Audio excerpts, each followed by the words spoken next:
Mr. Chramer. It's a great pleasure to have you here today. To start with, I learned that 2022 was an exceptional year for Norwegian seafood exports. So would you like to elaborate on some of the highlights? Yes, it's right. Last year was a really strong year for Norway and for Norwegian seafood export. We came out of the pandemic with a record year. We have been building year on year over the last year and actually doubling the export in value since 2015. So seafood is now Norway's second largest export product. We are a large salmon producer and we're also a large wild fish nation. So our seafood now is a global brand. We reach close to 150 markets. And China is of course one of our major markets, which also was strong in 2022. So with a record high year, we are really pleased with the results coming out of the pandemic, regaining and strengthening our position, and making sure that we come out with the important messages to the consumers and to the industry across the globe on why Norwegian products should be chosen and what kind of quality and aspect we bring into the market. So what are your expectations for 2023? How did they perform in the first quarter of this year?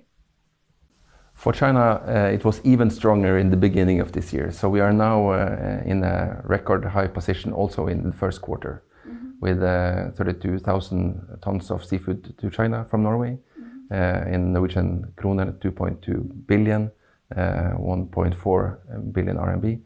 So it's really strong in the first quarter.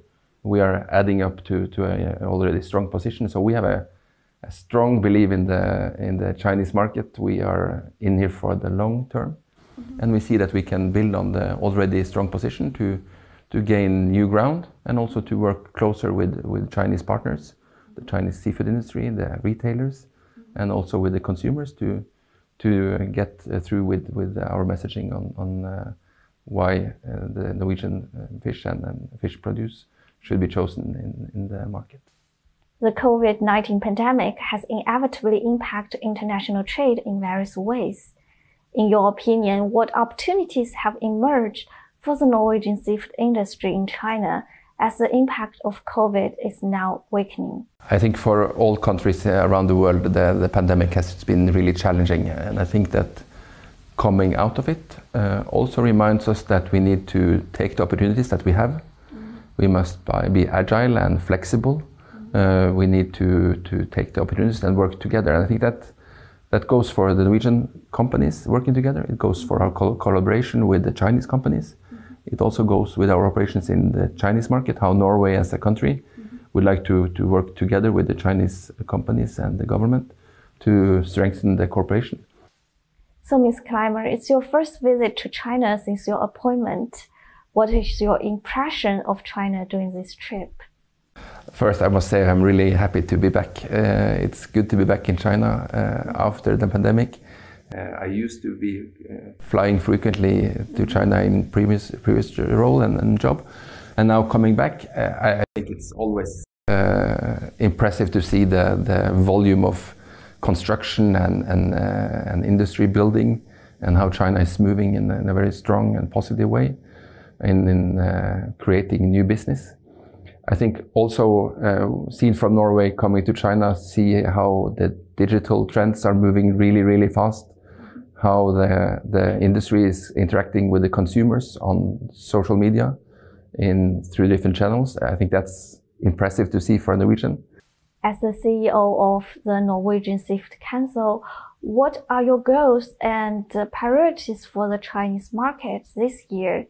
And how about your vision for the Norwegian seafood industry in China over the next 5 years? It's a good question. And I think, like I mentioned previously, I think we need to be more agile in the future. The markets are always evolving. The trends are moving really fast. The consumers are eager to jump on new trends. So I think we have a strong value proposition. We have been working closely with the Chinese industry for more than 20 years. So I think together we can move from the solid fundament that we have been building. We can On top of that, go into new channels, to interact in new social media ways, to find the new ways of meeting the consumers. And we know that the consumers are more into home cooking. They're looking for healthy, easy recipes. So we need to do time-consuming elements. We need to help them with inspiration. And I think we need also to tell the best possible fishing stories. I think that's my priorities and the plans for the future. But building from the same fundament that we have been eager to convey over the last 20 years. So with that said, what do you think of the prospect of the Chinese market? Which products are most popular with Chinese consumers? And what could possibly be the future consumer trends? I think it's easy to say what's the most popular. The salmon is the most popular. The Norwegian salmon is really strong. We are the global industry leader. We produce more than 50% of the global farmed salmon volume of the world. So we are strong in salmon, and of course for the Chinese consumer it has been a very popular product. So in many ways the salmon is opening the door and making the Norwegian brand well known. And when it comes to the second part of the question, what will be the way forward? We have already done a few new things in the last year. We're working closer with retail stores, making the brand known, and Seafood from Norway, a brand that can be recognized from the consumer perspective. And of course we do business-to-business initiatives to make sure that we don't work alone. We work together with the Chinese industry and the Chinese companies, because that will be the best partnership that can be beneficial for both Norway and for China. And China is a long-term and an important market for us. I think you already mentioned a bit, but what efforts have been made to introduce Norwegian seafood to a wider range of Chinese consumers? Yeah, it's part of the effort is, of course, since China is a world leader in social media and digital communication, that's really important. And I would say we do a lot in China that we can learn from and take over to other markets. So at the moment we look to China, and we do new things in China that can be inspirational for other countries in the region and globally. And now, after moving out from the pandemic, I think also we see that we can do more of collaboration, and that we can meet and find and discuss how we want to build further on. Next, I want to talk about NSC and CIIE.